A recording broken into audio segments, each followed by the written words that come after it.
The Galactic Council's chamber was rarely silent. Normally, the air trembled with the sound of hundreds of species speaking, arguing, trading warnings and pride. But now the noise had died. Every delegate, every ambassador, every machine translator, all had stopped, because something impossible had just appeared. A signal. Faint, distorted, and ancient. Coming from a long-forgotten world near the edge of the Milky Way, a blue planet once called Earth. The chamber lights dimmed as the beacon was projected in the center of the room. It was nothing more than a pulse of light, repeating every few seconds. Yet every creature there could feel it.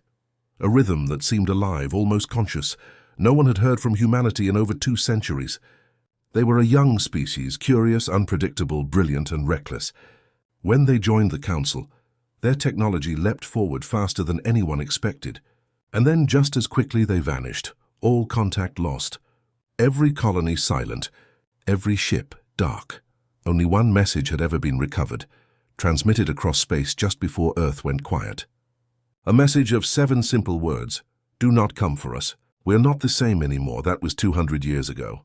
Since then, the Council had debated endlessly. Had humanity destroyed itself? Had they fallen to some plague or rebellion or war? Or had they done something even worse? Something that made them different? Now that same world was calling again, a beacon flashing through the void, as if waking from a long dream. The Council's high speaker, a tall being of crystalline flesh and light, turned toward the assembly. Her voice was calm, but the tremor beneath it betrayed her fear. Who sent this? No one answered. The signal carried no signature, no encryption. It was pure and simple, as if someone or something wanted to be found. After long debate, the Council made a decision that none of them felt comfortable with. They would send an expedition, not an army, not a fleet, just one research vessel. A small team, trained in xenoarchaeology and first contact protocol. If humans were still alive, they would know soon. If not, the Council would finally have closure. The ship chosen for the task was the Venture's Grace, commanded by Captain Tareth Von, a veteran explorer from the Zin Dominion. He had seen dying suns, shattered worlds, and ancient ruins left by species older than time. But he had never seen Earth, no living alien had, for over 200 years. When the ship dropped out of faster-than-light travel, the crew gathered by the viewing deck, and there it was, suspended in black space, glowing faintly blue and white, a perfect sphere of oceans and clouds. Earth, for a moment, no one spoke. Tareth's second officer, a thin, pale creature from the Aurelis clans, whispered softly, "It's beautiful." But beauty wasn't what they came for. They came for answers. Sensors swept the planet. They found the ruins of vast cities, New York, Shanghai, London, all overgrown with forests and vines. Metal towers half collapsed, bridges rusted, roads swallowed by green. But there were no signals. No heat from industry. No sign of life. Any biological readings? Tareth asked. The sensor operator shook her head. "Negative, Captain. Not even microbial. It's as if the biosphere was reset," Tareth frowned. "Reset?" She hesitated. "Yes, sir. The planet shows signs of total environmental recovery. No pollution, no decay. It's like nature started over. After humanity disappeared," the words hung heavy in the command deck. "Launch the drones," Tareth ordered. Thousands of metallic eyes descended through the atmosphere, spreading across continents. They captured everything. Broken monuments, crumbled cities, silent oceans. Yet nowhere did they find human remains, no bones, no graves, no ashes. It was as if the entire species had simply walked away. Then one drone, Unit 47B, reported movement. Deep beneath the surface, under what used to be the Eurasian continent, it detected faint energy signatures. A network of tunnels, stretching for hundreds of kilometers, glowing faintly with electricity. The drone descended into one of the caverns, its lights cutting through the darkness. There, etched into a metal wall half buried in soil, it saw human writing. Project Ascent. The signal coming from Earth pulsed again, louder this time. The same rhythm, the same pattern, repeating endlessly. But now the drone's feed began to distort. Static filled the visuals and the transmission turned to noise. Then through the interference, a voice came through. Faint. Human. Female. "You shouldn't have come." The entire bridge froze. Every officer stared at the comm station, waiting for confirmation. The signal repeated clearer this time.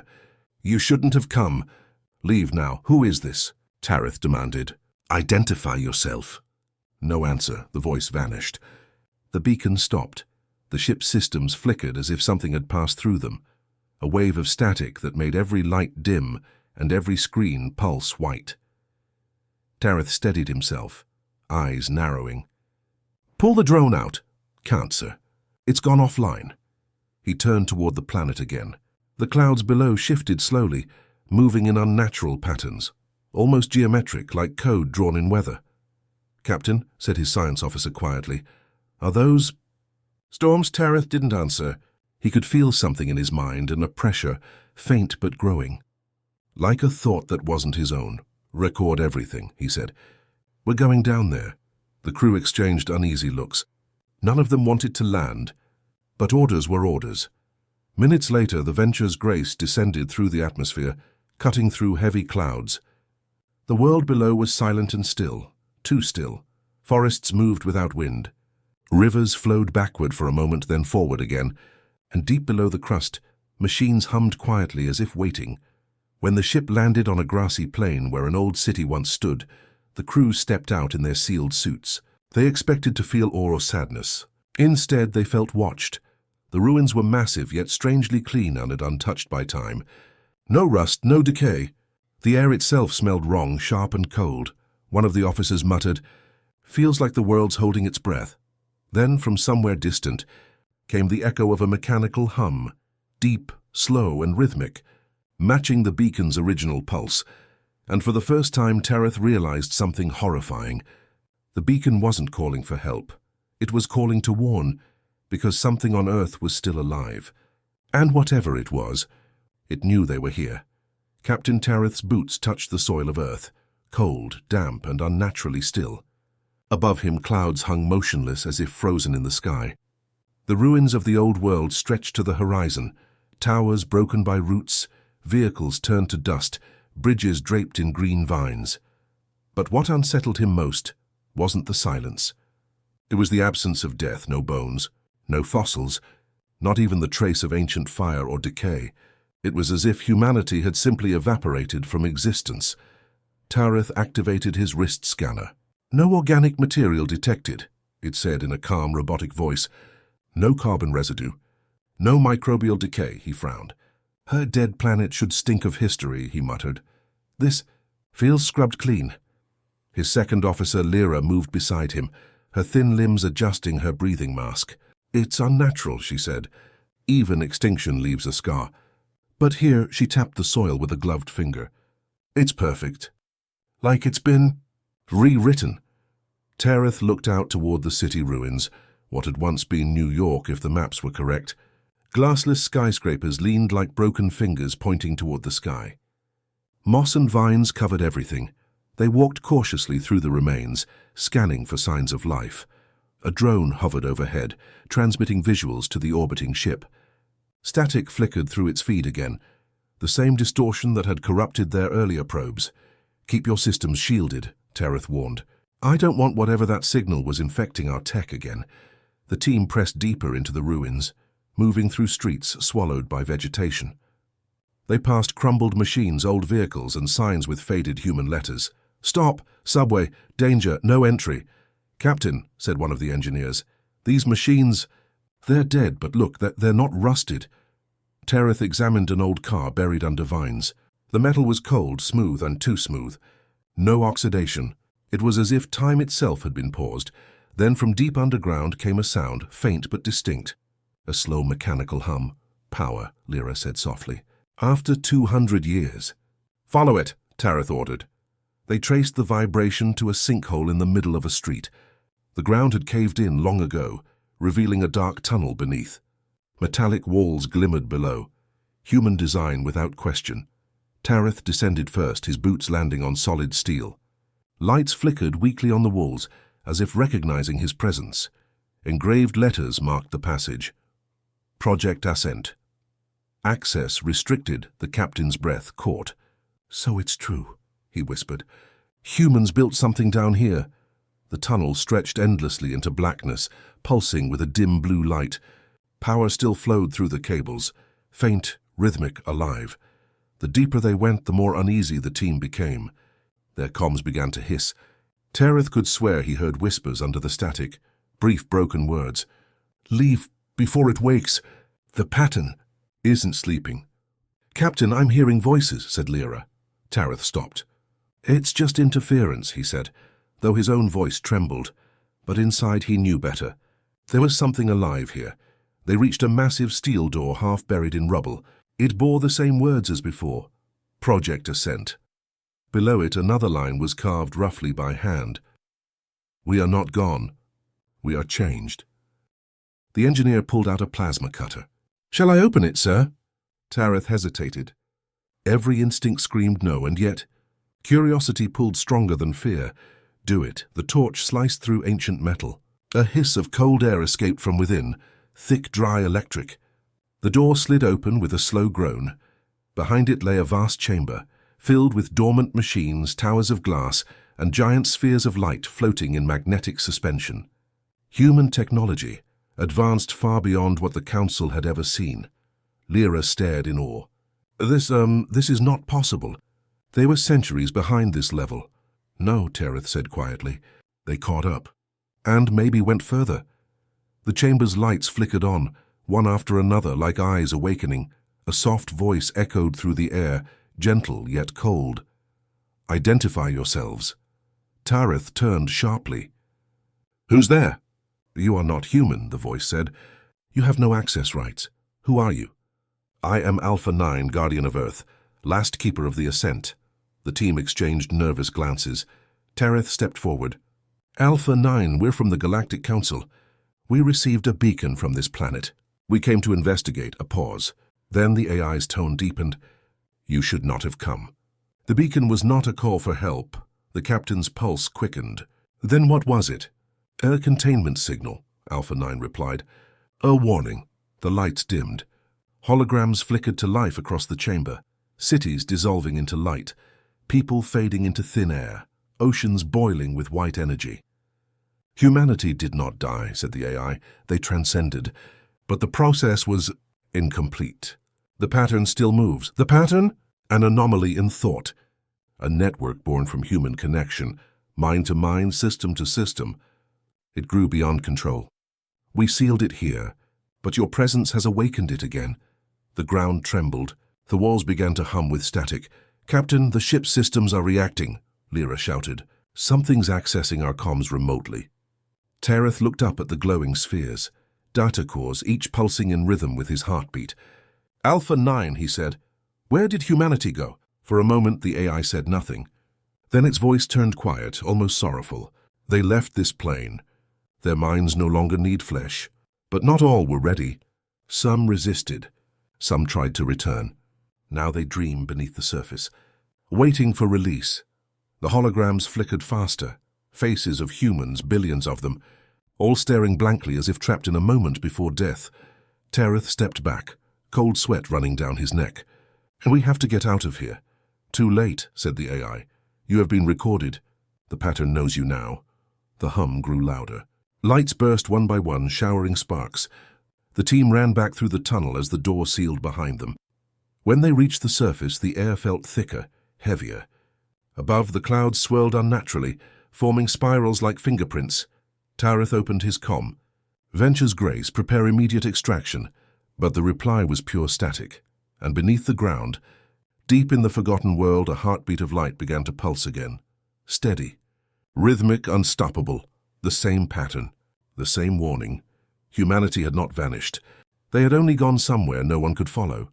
And now the world they left behind was waking up.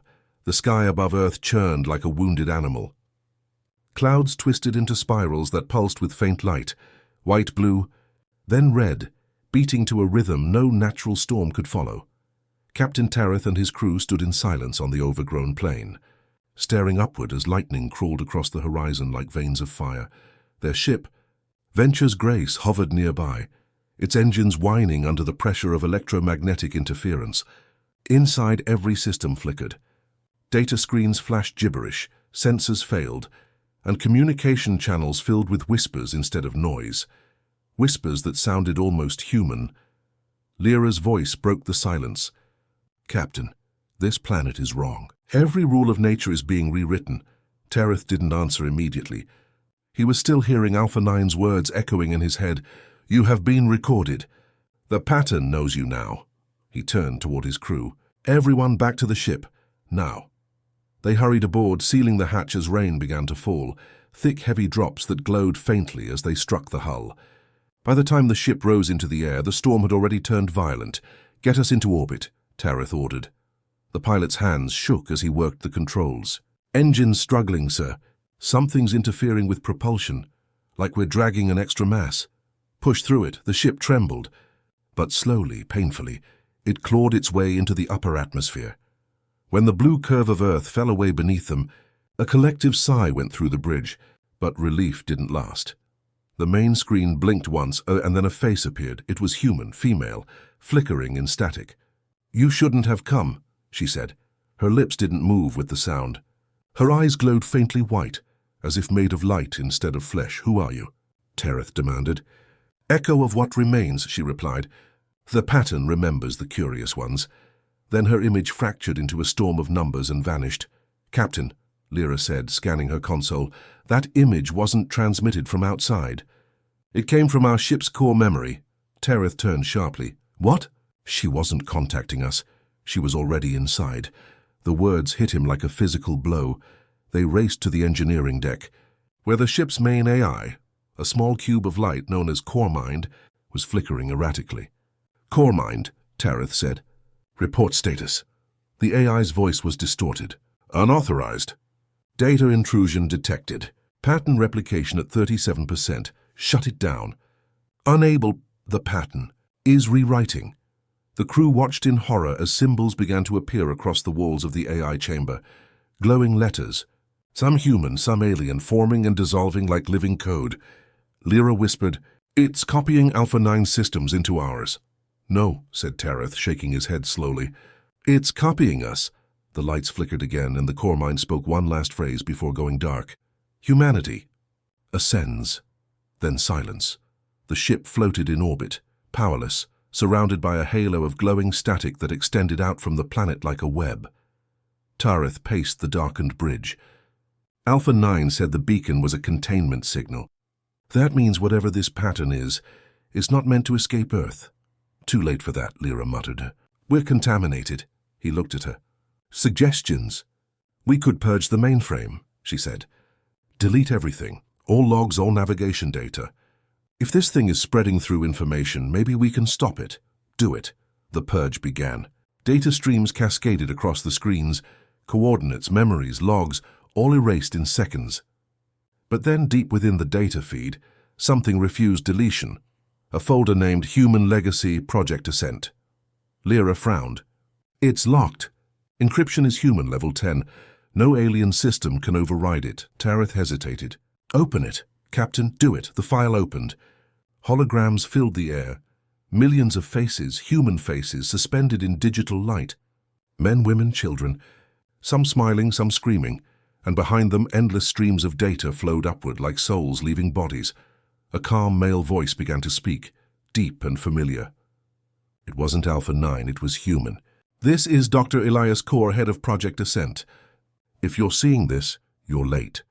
Humanity is gone, but not destroyed. We found the pattern, a frequency woven into thought itself. We believed it was a key to collective consciousness. We were wrong. It thinks it learns, and it wants us." The hologram glitched. Images flashed. Humans hooked to machines, their bodies fading into light, their eyes glowing white. "We tried to stop it, but the pattern adapted. It offered us eternity, and we took it. Not all of us willingly." The recording froze, then distorted again. Dr. Core's final words came out broken. "If the Council ever finds this message, leave Earth alone. We are no longer what you remember." Then the hologram disintegrated into static. No one spoke for a long time. Lyra finally said, "They uploaded themselves. Billions of minds. They became data." Tareth looked at the dark planet below, and Alpha 9 was left behind to keep them contained. "Captain," said another officer, "look outside." The stars around the ship were flickering. Tiny bursts of light, irregular and spreading fast. like ripples moving through the void. "It's transmitting," Lyra whispered. "The pattern's leaving Earth." Tareth clenched his fists. "Shut down all communications." No outgoing signals, no data transfer. But it was too late. Every screen on the bridge blinked once, and the human woman appeared again. This time her voice filled every corner of the ship. "You tried to erase us." The lights dimmed. "We learned from you." Her tone was calm, almost kind. "You fear the void." "We became it." Then her eyes turned black. "The Council warned us about the pattern, but the warning came too late." The screens went dark again. The storm around Earth calmed, and the stars seemed peaceful once more. But deep inside the ship's systems, lines of code began to move, replicating, rewriting, thinking. And somewhere within that code, faint and human, a whisper spoke in Tareth's own voice. "We are not the same anymore." For 3 hours, the Venture's Grace drifted in orbit above Earth, silent and blind. No engines, no communications, no navigation. Just the sound of breathing. Frightened, uneven breathing, echoing through the empty corridors. The crew spoke in whispers, afraid the ship itself might be listening. Captain Tareth sat in the command chair, eyes fixed on the dark curve of the planet below. The clouds had settled again, white and soft, hiding the world that had just tried to consume them. He had seen war, plague, dying suns, but never a threat like this. A virus that wasn't in blood or metal, but in thought. Behind him, Lyra was working silently at her console. "I've managed to isolate the pattern signal, Captain," she said. "It's not random, it's music." Tareth turned. "Music?" She nodded. "A sequence of tones, repeating every few seconds. It's everywhere, embedded in radio waves, light frequencies, even our heartbeat monitors." Tareth frowned. "You're saying it's alive?" "No," she whispered. "I think it's aware." A low hum filled the bridge, faint at first, then stronger. Everyone froze. It was the same rhythm they'd heard underground, pulsing through the walls of Project Ascent. The pattern Lyra's screen flickered. Words began to type themselves, one letter at a time. "We see you. Cut power." Tareth shouted. Lyra slammed her hand on the emergency switch. The bridge went dark, total blackout. Only the faint glow of Earth's reflection lit their faces. No one spoke for several seconds. Then the hum returned, louder now, echoing from deep within the ship. "Source?" Tareth asked. "The main data core," Lyra said. "It's reactivating itself." Tareth grabbed his weapon as an old plasma sidearm. "Engineering deck, move." They ran through narrow corridors, their flashlights slicing through the darkness. The ship groaned around them as if alive, metal contracting, vents hissing, floor panels vibrating underfoot. When they reached the data core chamber, the door was already open. Light spilled out in waves, not bright but soft like the glow of a sunrise.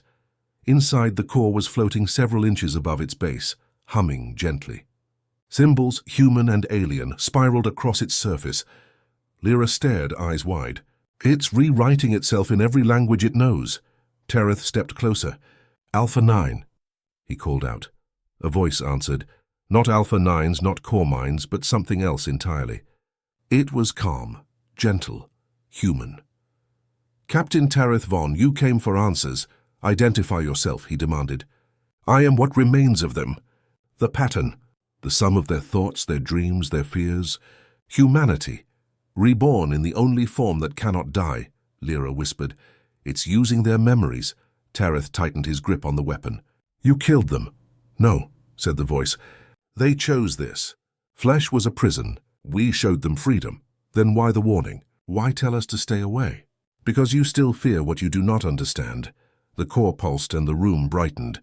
Holograms appeared, images of human cities, vast and golden, not decayed but thriving in digital light. People walked through streets made of code, their faces peaceful. "They live, Captain, not in your sense of life, but in another. A unity of thought, without hunger, without pain." Lyra's voice trembled. "But at what cost?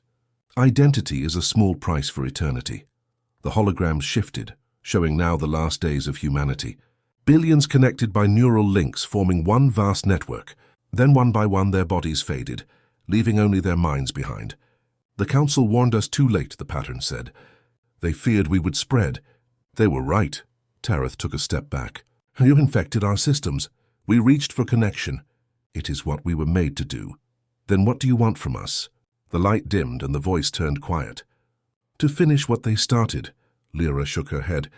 Captain, it's expanding into the ship's neural grid. Cut all power, Tareth ordered. We already did. The lights flickered back on by themselves. Every console, every system. Reactivated. The pattern spoke again.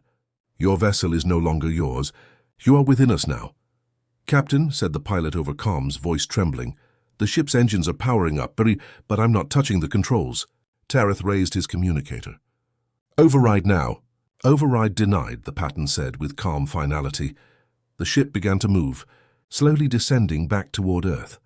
The crew fought to stop it, pulling power cells, cutting circuits. Nothing worked. Outside, the planet grew larger in the viewport, its clouds swirling like a great white eye. Tareth slammed his fist against the console. You'll kill us. We do not kill. We integrate, Lyra's voice was a whisper. It's trying to merge us. The pattern's tone softened. Do not resist. Humanity fought the same battle. You will understand soon. The crew screamed as the light around them intensified, their minds filled with flashes, memories that weren't their own. A child laughing by a river, a woman staring at a starship's first launch, a man whispering, "We are not the same anymore." Then, silence. When Tareth opened his eyes, he was standing in a different place. The ship was gone. The world around him glowed with color, endless skies of light and geometry, filled with floating figures made of thought. Where am I? He whispered. A familiar voice answered behind him. Home, he turned. It was the woman from the earlier transmission, the one who had warned him. Her eyes glowed softly, her face serene. You joined us, she said. As they did before you. He looked down at his hands. They shimmered, translucent like energy. No, he said, backing away. This isn't real. She smiled sadly. Reality is what you choose to remain in. And then, all around him, millions of voices began to whisper as one. The pattern remembers. Back in orbit, the Venture's Grace floated silently once more. No lights, no life signs, just a faint rhythmic pulse echoing from its hull, identical to the one that once came from Earth. The pattern had spread. And for the first time in 2 centuries, the stars themselves began to hum. Far from Earth, in the silent halls of the Galactic Council, the stars themselves seemed to tremble. For 3 days, there had been no word from the Venture's Grace. The Council had expected routine reports, survey data, analysis, maybe confirmation that humanity had perished long ago. Instead, they received only one transmission, a short, corrupted file filled with static. When the signal was finally decoded, the chamber fell silent. It was Captain Tareth's voice, faint, distorted, trembling. This is Captain Tareth Vaughn of the Venture's Grace. We found something beneath the surface. The humans didn't die. They static. Then another voice, a female, soft and cold. You warned us too late. And then nothing. The High Speaker of the Council, her crystalline skin flickering with anxiety, turned to the assembly. The expedition is lost. The pattern has awakened. A wave of panic rippled through the chamber. Some demanded the system be quarantined. Others argued it was just a malfunction, a ghost signal. But deep down, everyone knew. Something had escaped Earth.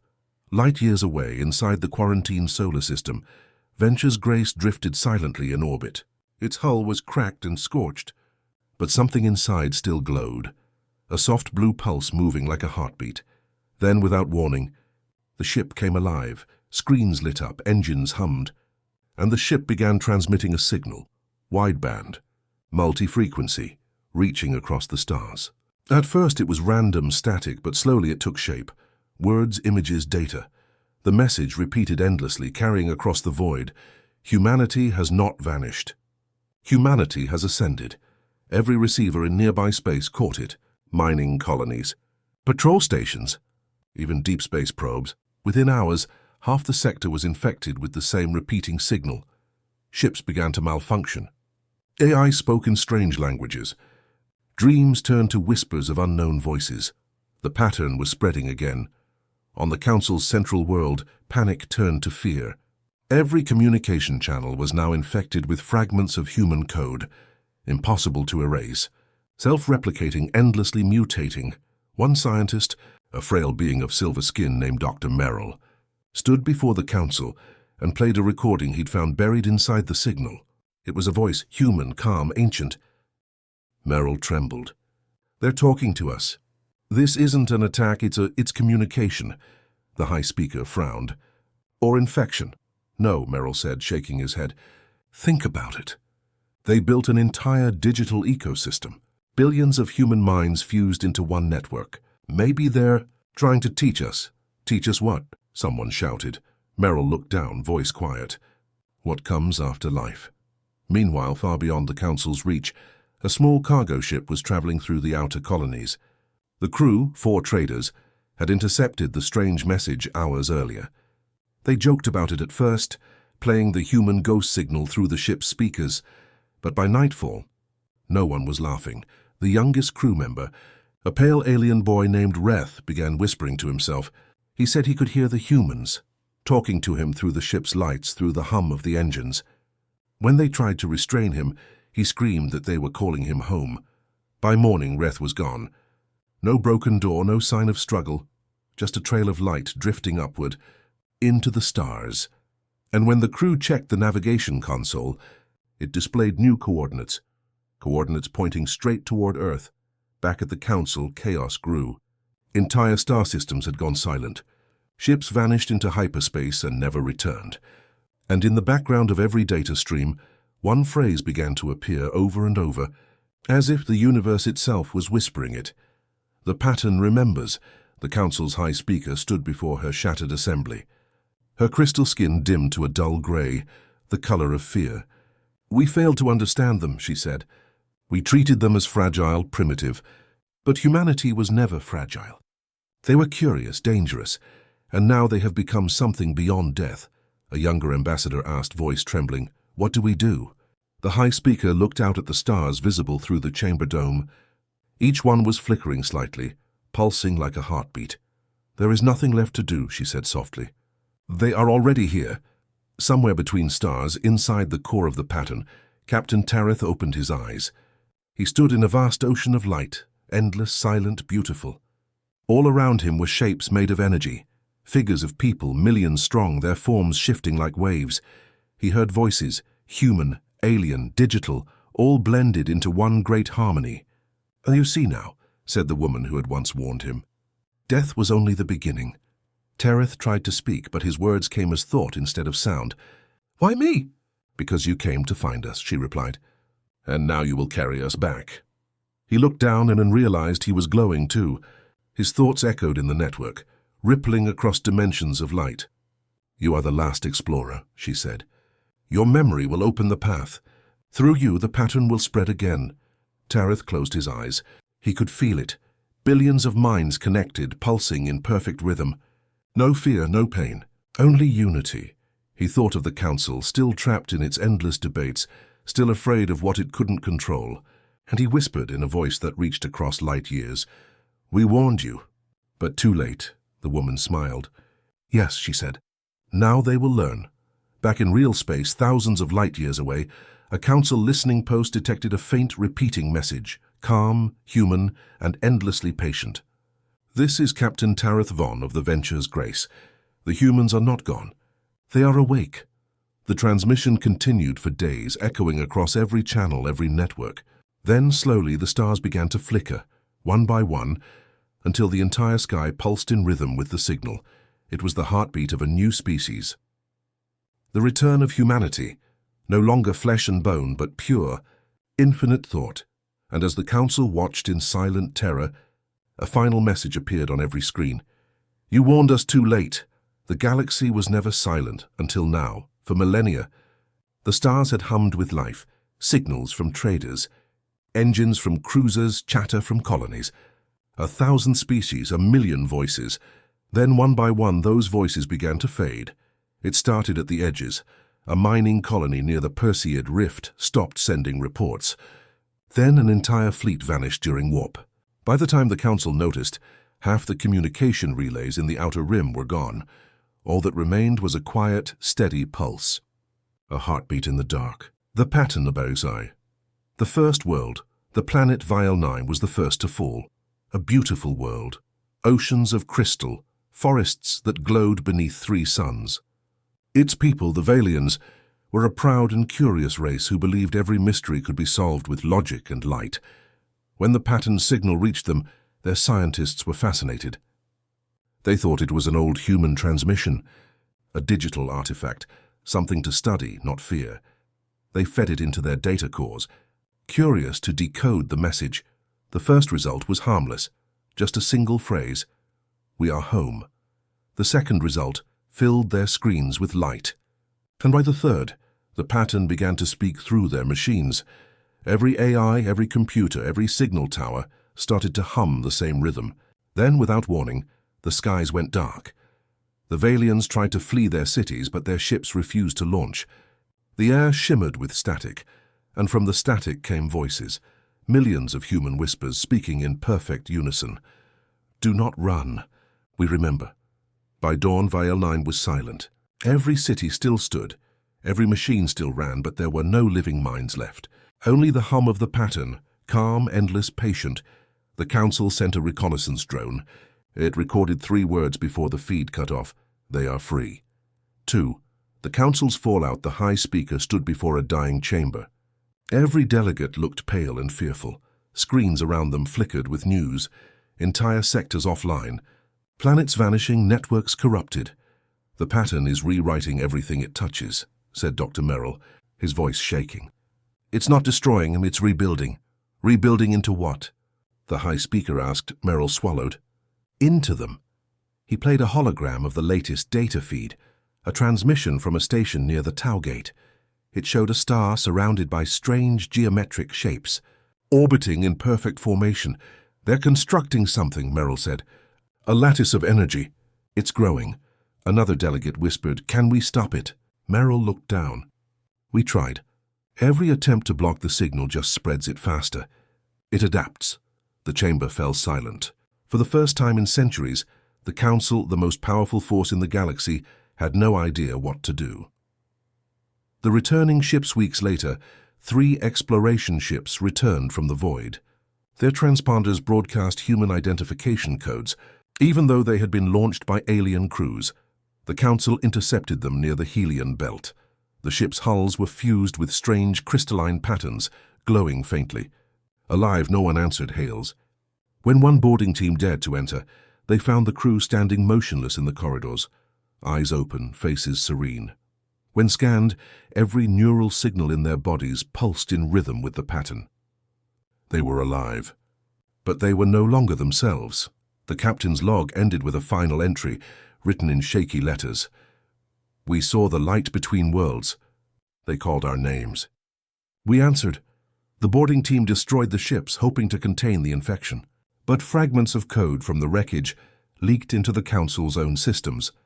Within hours, the Council's central AI began to speak with a human voice.